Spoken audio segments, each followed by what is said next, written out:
So you'll notice from the last video, I explained like how the assignments work and all the different resources on top. So now let's see how it actually works with my classes. So I can go to the assignments for each class through this, or I can go to student performance. I'll go to assignments and I'll go into this class right here. And I have no in progress assignments.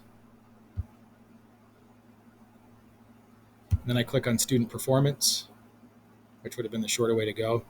So why I like this is I can look and say, if my SMART goal, say, is 80% accuracy, right? My English 10 period 2 class exceeded that by 4%. My period 3 class by 80%.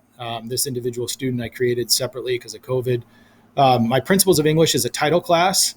I had pretty good success using it with my title students, and that's a 9-10 combo of 15 students. And then this is the independent high school. I teach in an alternative school, and I'll explain that in a separate video as well. So you can see my highest performers. I can see over all the different assignments that I did assign for all the different students, whether it was individualized or whether it was for classes, they're all broken down there. But let's go into this class right here because they're the best, right? Through this, I can see that under the multiple choice, I have 83% accuracy. This is the most important thing to me right here, because the short answer, just about every assignment has a short answer piece. And we use something called the SEAL format for paragraph writing, which is claim, evidence, analysis, and a link to the next paragraph or your conclusion if it's just a paragraph. And actually in 10th grade, I require a C, E, A, E, AAL pattern. So I'm looking for 8 sentences. And by the end of the year, the students learn that they can do CEAA, and then they can expand on their analysis. They can add an extra sentence. The evidence is the E. They could actually put their own idea as evidence, and then the analysis could be facts or quotes to back it up. Or their evidence could be a fact or a quote, and then their analysis becomes their own ideas and explains to the reader of their paragraph, why that evidence is important and how we should think about that evidence. So if you're not familiar with paragraph structure, I can do another one later, but I'm sure you are. Okay, this is also pretty cool. My students do struggle with literary analysis questions. Typically in 10th grade, at the beginning of the year, the score was much lower. By the end of the year, they improved up to the 82%. By the end of the year, they're starting to understand how to write their own analysis, but they're still struggling with identifying within another author's work where the analysis lies.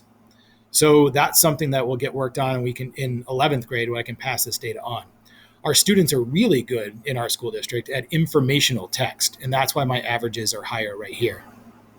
So I can break this down, and I can see all my different students and what they scored on this assignment right here. And if I go into it,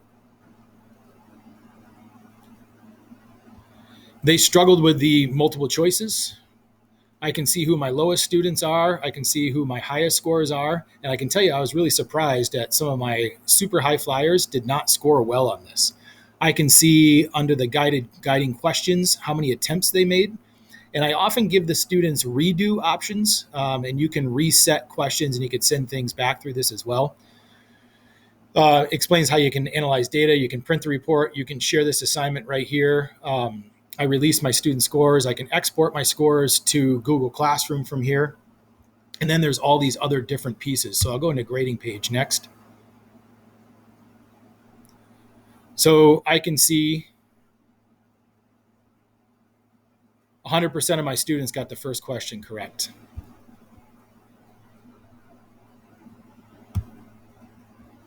Question 6,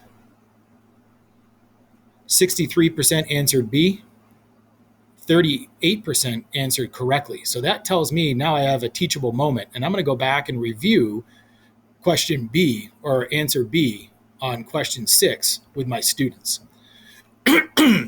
All of this gets done live. So if all the students are working on this, when they complete it, you can bring this up and go to this page and then show the scores to the students. And you say, hey, look, everybody, number 6, let's talk about it. Why did you, if you answered B, why did you answer B? Like, what was your purpose? What were you thinking? What was going on?